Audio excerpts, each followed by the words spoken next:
안녕하세요. 다산이드 전병칠 원장입니다. 자, 전기 설비 2장 내선 설비로 왔고요. 우리가 첫 번째 애자 사용 공사에 대해서 알아보도록 하겠습니다. 일반적으로 우리가 지금 이제 이 건물 안에 전기 공사를 하는데 전선을 그냥 아무렇게나 깔 수는 없잖아요. 그렇죠? 그래서 전선을 보호하는 여러 가지 배관 배선 공사에 대해서 알아볼 텐데요. 그 배관 배선 공사의 종류가 책에 딱 보면은 지금 나와 있습니다. 그렇죠? 지금 이름은 애자라고 되어 있는데 밑에 그 표로 되어 있는 부분을 보시게 되면은 배선 공사 방법이 여러 가지 나와 있고 시설이 가능한 곳과 가능하지 않은 곳에 대해서 설명이 되어 있습니다. 자, 배선 공사 방법을 일단 한번 쭉 보게 되면은 첫 번째 애자 사용 배선. 애자가 뭐냐면은 애자 종류가 여러 개 있는데 여기서 사용하는 거는 노부 애자라고 해서요. 자, 요렇게 혹시 아시나요? 예전에 목재 건축 같은 데서 많이 사용하고 요즘에 보기는 어렵지만 뭐 전통찻집이라든지 아니면은 그 초가로 되어 있는 그런 데 보게 되면 자, 전선을 이렇게 연결해서 매달아서 연결하는 방식입니다. 그런 공사가 바로 애자 사용 공사이고 그 다음에 금속관 공사, 쇠 파이프죠. 그죠? 금속 파이프로 하는 금속관 공사, 그 다음에 합성 수지관 공사, 가요관 배사, 가요관 배선. 가요는 구부러지는 관입니다. 이렇게 주름져 있어서 쉽게 구부러질 수 있는 그런 배선 공사고요. 그 다음에 금속 덕트, 버스 덕트. 덕트는 함이죠.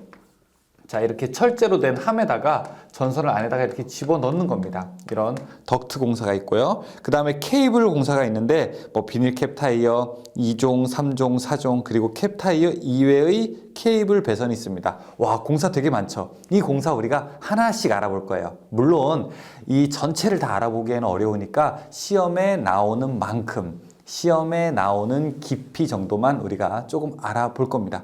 그 다음에 오른쪽 보게 되면은 시설의 가부예요. 시설의 가부는 시설이 공사가 될 수 있느냐 없느냐를 나타내는 겁니다. 자, 공사 3개로 나눠져 있어요. 크게. 자, 노출되어 있는 공사가 있고요. 그 다음에 은폐되어 있는 공사가 있는데 이 은폐가 점검 가능한 은폐가 있고요. 그 다음에 점검 불가능한 은폐가 있습니다.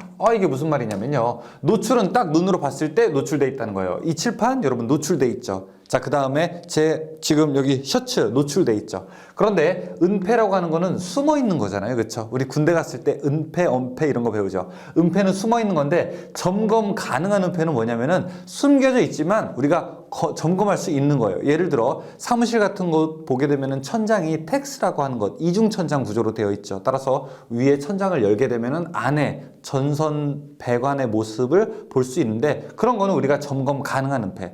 점검 불가능한 은폐는요. 콘크리트 안에 있는 거, 바닥에 있는 거 이런 거는 우리가 파괴하지 않는 이상은 안에 있는 것을 점검할 수 없죠. 그래서 이런 것을 점검 불가능한 은폐라고 이야기를 하게 됩니다.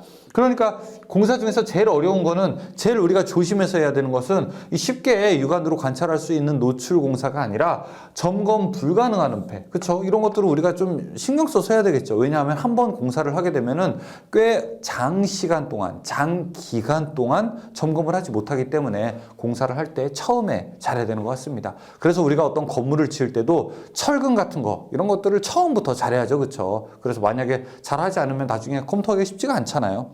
자, 시설의 가부를 보시게 되면은 자, 이제 공사가 대부분 다 되는 것들이 있어요. 그거는 금속관 공사, 합성수지관 공사, 가요관 공사 2종, 뭐 캡타이어 케이블 이웨이 배선, 4종 캡타이어 케이블 이런 것들은 대부분 공사를 다 할 수 있다라고 하는 것 기억해 두시면 되겠습니다. 자, 본격적으로 애자의 종류와 시공 한번 가보겠습니다. 자, 종류와 그다음에 시공. 자, 애자 종류 여러 가지 있습니다. 예를 들어 이렇게 철탑에서 사용하는 거요. 철탑에서는 매달려 있는 애자를 사용하게 됩니다. 이런 걸 우리가 현수 애자라고 하게 돼요. 자, 그다음에 여러분 우리가 배정 구간 전주 위에서 이렇게 전선을 떠 받치는 모양, 이거는 LP 애자, 라인 포스트 애자라고 이야기하게 됩니다. 전주를 지지하는 애자, 이걸 우리가 구형 애자 혹은 지선 애자라고 부르게 되고요. 자, 그 다음에 이 수직축으로 전선을 지지하는 요런 애자, 요거를 우리가 레크 애자라고도 부르게 됩니다. 뭐 이름 애자 여러 가지가 있죠. 그런데 여기서 이야기하는 거는 자, 요런 애자 바로 높 애자라고 우리가 부르는 것들이게 됩니다. 보통 벽면이나 천장에 이 애자를 탁탁 여기 피스로 고정한 다음에 전선을 엮어내는 방식이죠. 일반적으로 지금 설명하고자 하는 전기 공사 중에서 가장 간단한 전기 공사 방법이고, 그 다음에 일단 전선이 노출되기 때문에 좋은 공사 방법, 안전한 공사 방법이라고는 할 수가 없습니다. 그런데 공사가 굉장히 쉽고 가격이 싸고 공사 기간이 짧기 때문에 또 나름대로 가지고 있는 장점들도 있게 되는 것이죠. 자, 애자 사용 공사 보시게 되면 애자 사용 배선은 전선을 지지하여 전선이 조영제 및 기타에 접촉할 우려가 없도록 배선하는 것으로, 사용하는 애자는 자 밑줄칩니다. 절연성, 당연히 전기가 안 통해야 되겠죠. 절연성, 난연성, 내수성. 난연성이라는 거는 잘 불에 붙지 않는다는 거죠. 그 다음에 내수성, 물에 잘 견뎌야 된다. 근데 그 이외에 뭐 광택이 나야 된다, 광택성 이런 거 없어요, 그렇죠? 내유성, 기름에 잘 견뎌야 된다 이런 거 없습니다. 자, 그 다음에 두 번째 애자 사용 배선에 시공을 하게 되는데, 자 여기서 제일 중요한 거는 맨 밑에 전선의 이격거리예요. 이격거리는 자 여기 있는 전선과 전선이 보통 하나 가는 거 아니죠. 이 옆에 두 개 정도 가게 되죠. 이 전선끼리는 얼마나 떨어져 있어야 되느냐. 또 자 여기 벽면이라든지 천장이라든지 이런 건축물을 이루는 재료 조영제와는 얼만큼 떨어져 있어야 되느냐. 자 이것을 400V가 안 되는 경우가 있고요. 그 다음에 400V가 넘는 경우, 이 두 가지로 우리가 구분을 하게 됩니다. 일단 전선과 전선은 무조건 400V가 넘든 안 넘든 6cm 이상 이격되어야 됩니다. 6cm면 한 요 정도 되겠네요. 그렇죠? 6cm 이상 이격되어야 되고요. 그 다음에 전선과 조영제는 400V가 안 될 때는 2.5cm인데요. 400V가 넘고 습기가 있는 곳에서는 4.5cm 이상 이격되어야 됩니다. 바로 이 표가 제일 중요한 내용입니다. 전선끼리는 무조건 몇 cm?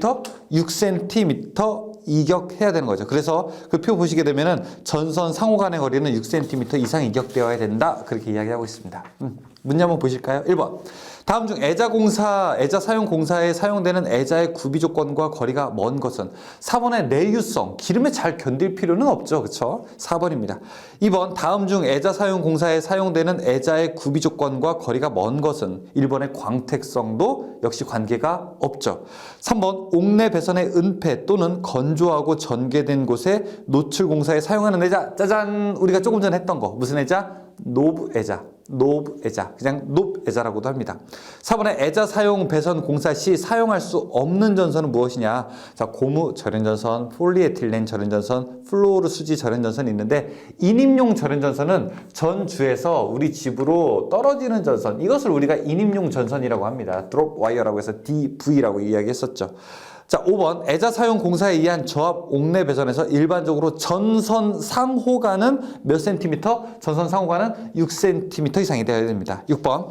애자 사용 공사의 전선의 지지점 간의 거리는 전선을 조영제 윗면 또는 옆면에 따라 붙이는 경우 몇 미터 이하가 되는가? 자, 지지점 간의 거리. 이 애자와 애자는 최대 2m. 그러니까 2m보다 더 떨어지면 안 돼요. 촘촘하게 박아야 되는 겁니다. 지지점 간의 거리는 2m가 됩니다. 7번. 애자 사용 공사를 건조한 장소에 시설하고자 한다. 사용 전압이 400V 미만일 때 전선과 조영제라고 하는 거는 건축물을 이루는 재료예요. 벽, 기둥, 천정 뭐 이런 것들을 우리가 다 조영제라고 이야기하게 됩니다. 전선과 조영제는 400V 미만일 때 2.5cm 이하가 되게 되는 것입니다. 답은 그래서 1번이 되겠네요. 이번 시간에는 합성 수지관에 대해서 알아보도록 하겠습니다.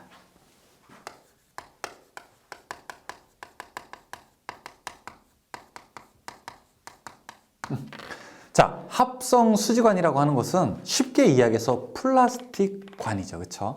플라스틱 원형으로 되어 있는 이 배관이고요. 이 플라스틱으로 되어 있기 때문에 장점은 무엇이냐? 그러니까 금속으로 되어 있는 것에 비해서 장점은 일단 가볍고 가격이 싸고, 그 다음에 플라스틱 재질이라 전기가 안 통하죠. 절연성이 좋고 공사가 용이하고 뭐 그런 것이 이 합성수지관 배관의 장점이라고 볼 수 있습니다. 합성수지관은 사실 크게 세 가지로 나누게 됩니다. 하나는 PVC 배관. PVC라고 하는 것은 경질 비닐 전선이에요. 경질 비닐 전선관이라고 해서 이렇게 일자로 되어 있는 딱딱한 관입니다. 보통 이제 이걸 우리가 한 개의 길이가 약 4m 정도로 되어 있죠. 그 다음에 P2관이 있습니다. 연질비닐전선관이라고 해서 여러분들이 기능사 실기나 기능장 실기할 때 P2관 많이 사용하게 되는데 이렇게 동그랗게 이제 말려 있게 되는 관입니다. 이것도 역시 원형이기는 하지만 말려 있어서 이것을 가공할 때는 스프링을 넣어서 가공을 하게 됩니다. 이 위에 있는 것을 가공을 할 때는 이제 열을 가해야 돼요. 그래서 열풍기라든지 아니면 토치램프 같은 것으로 가열해서 구부려야 되는 것이죠. 다음에 CD관이 있습니다. CD관이라고 해서 플라스틱으로 되어 있는 주름진 관이에요. 이렇게 배관에 주름이 져 있기 때문에 우리가 이런 것을 가지고 잘 구부러진다고 해서 가요전선관이라고 이야기하게 됩니다. 가요전선관이 금속재로 되어 있는 것들도 있고요. 합성수지재로 되어 있는 것들도 있습니다. 그래서 PVC, PE, CD관 이야기할 건데 지금 설명하는 것들이 이것들이 좀 세 가지가 적절하게 좀 섞여 있어요. 그래서 말씀을 드리면서 이제 책을 한번 좀 보고 조금 더 자세하게 내용을 들어가 보도록 하겠습니다. 그냥 한번 쭉 같이 읽어볼게요. 그렇죠? 왜냐하면은 저희 교재가 조금 간단하게 핵심만 딱딱 찍어서 만들었기 때문에 어떤 부분은 좀 전체적으로 한번 쭉 읽어보는 게 이해하는 데 도움이 될 수 있습니다.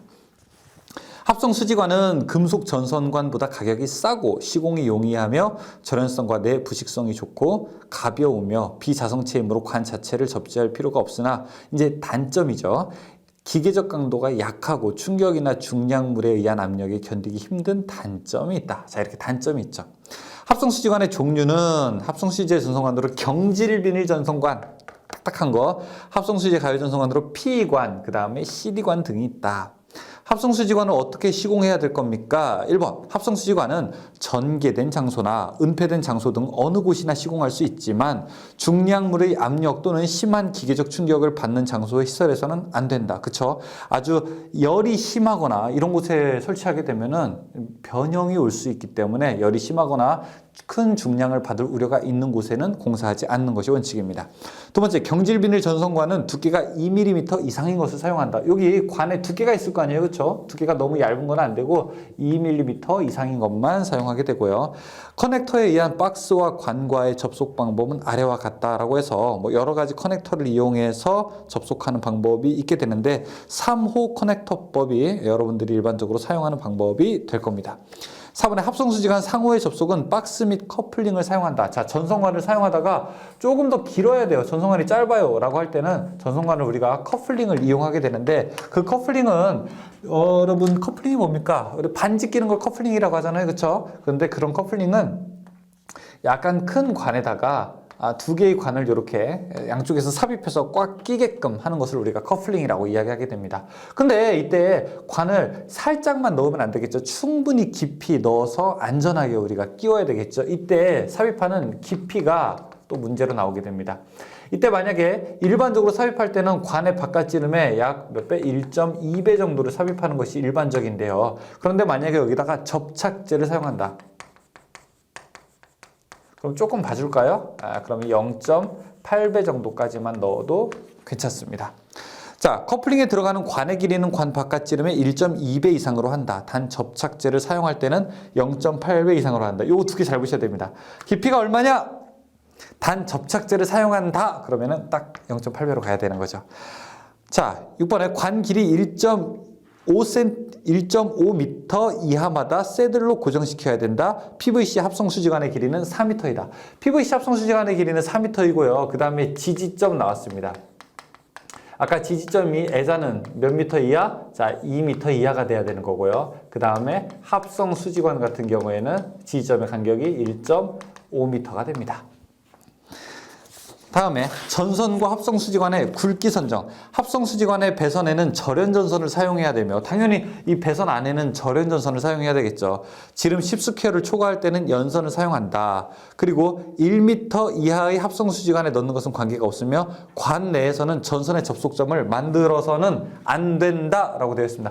이 관 안에서는 절대 전선이 접속되면 안 됩니다. 이 관 안에서는 우리가 육안으로 관찰할 수가 없기 때문에 이 중간에 연결하는 이런 박스들이 있어요. 그쵸? 쉬어가는 박스들. 반드시 전선의 접속은 이런 박스 같은 곳에서 이루어져야 되는 겁니다. 일반적으로 우리가 직고리 접속이나 와이어 커넥터를 이용한 접속 방법들을 많이 사용하게 되죠. 자, 지지점 한번 쭉 보게 되면은 지금은 안 배웠지만 조금 이따가 우리가 앞으로 더 배울 것 중에서 자, 금속관 같은 경우에는요, 2m가 되고 다음에 덕트 같은 경우에는요, 덕트는 3m. 자, 덕트는 덕트인데 라이팅 덕트. 자, 라이팅 덕트는 2m. 그 다음에 케이블 하면은 2m. 다음에 캡타이어 케이블